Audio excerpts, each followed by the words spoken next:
Бананды жақсы көрмейтін адам кемде-кем шығар. Ол пайдалы дәмді болуымен қатар, басқа жемістерге қарағанда тойымды болады. Көпшілігі дүкен сөрелерінен қанық сары түсті банан іздейді.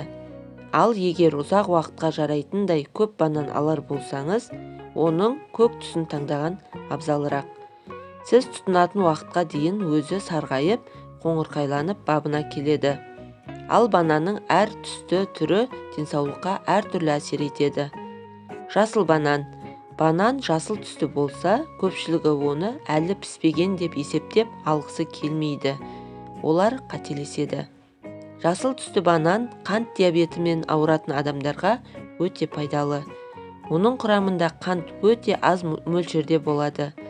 Көк банан жүрек қан тамырлары дертімен күресетіндер үшін аса пайдалы. Сары банан. Көбіне дүкен сөрелерінен сары бананды кездестіреміз. Ол тағамдық құндылығы аса жоғары әрі антиоксидантқа өте бай болады. Пайдалы элементтердің қайнар көзі болатын сары түсті банан адам ағзасына таптырмас жеміс. Дақтары бар банан. Бананда қоңырқай дақтар болса, оның да пайдалы тұсы мол. Ол иммундық жүйені күшейтуге көмектеседі. Мұнымен дақты бананның пайдалы тұсы аяқталмайды.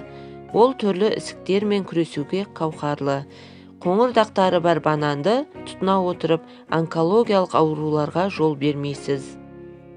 Қоңыр банан. Банан қарайып кетіпті деп, мұндайда көбісі лақтыруға асығады. Керісінше, бұл осы жемістің ең тәтті нағыз пайдалы шағына жеткен кезі. Шектерінде ақау бар адамның өзіне басқа түстеріне қарағанда қоңыр бананды қорыту оңай болады.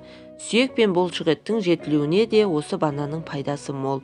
Бұндай бананда крахмалы толықтай қантқа айналады. Қант диабеті бар адамдар абай болған абзал.